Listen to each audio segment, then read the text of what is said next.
Welcome to this review of Landsknecht Emporium's Günther Sharp Langmesser.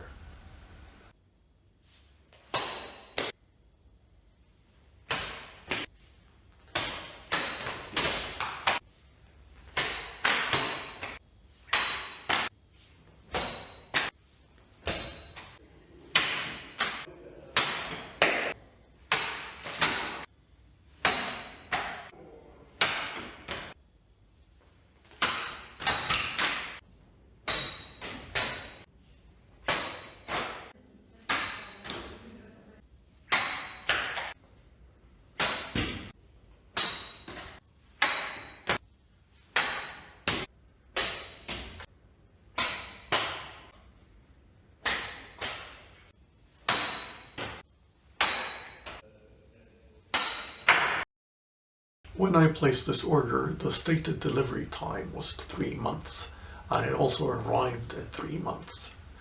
I believe that the delivery time has gone up, but if my experience is anything to go by, then the stated delivery time will also be kept by Landsknecht Emporium. The Günther model is a type M3D messer. It has a wide blade and a clip point.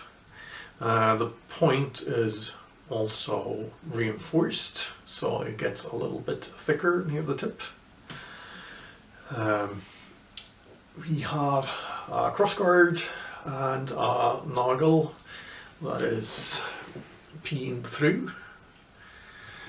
And we have a wooden grip that is riveted onto the tang with hollow rivets.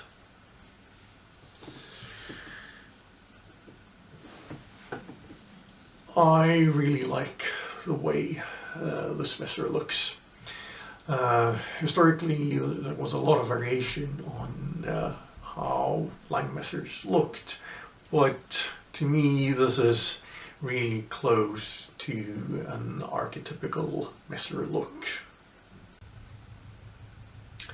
It handles well, but being a wide-bladed messer is not going to be the most nimble blade you've ever swung.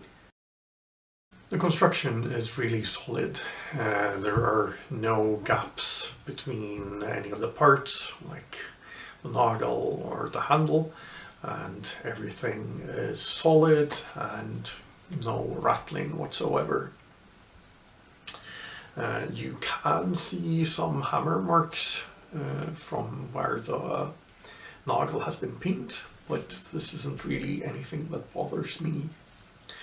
An eagle-eyed viewer might notice that there are some scratches on the blade. This is not from that is not Landsknecht Emporium's fault, but rather a result of me experimenting with different sharpening methods. So the finish on the actual blade was just fine when it arrived. When swung through the air, this makes a rather satisfying swooshing sound.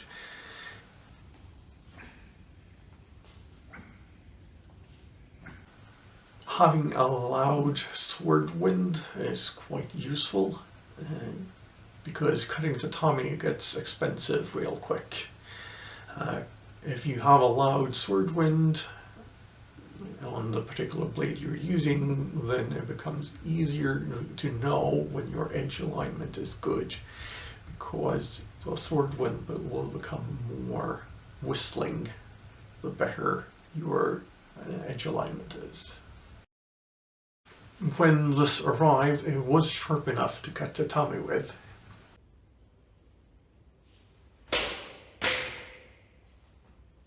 That doesn't necessarily mean it's easy.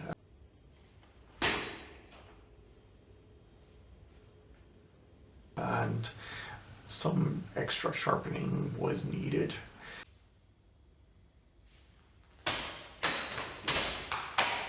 This is fairly standard for sharps in general. If you want to do more test cutting, you will probably also have to learn not just to cut, but also to sharpen. This has a reinforced point, which means it gets a little bit thicker near the point. And this has the side effect that it's difficult to make the edges look really, really nice, very close to the point. The back edge here is also sharpened, but it has been a little bit difficult to get that sharp enough, especially the curved part of the clip point. So how sharp should a sharp be?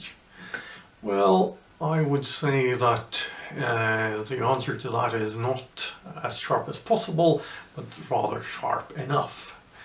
If you are test cutting with something that isn't sharp enough, you will be tempted to compensate by adding more and more force until you apply more force than you have control over.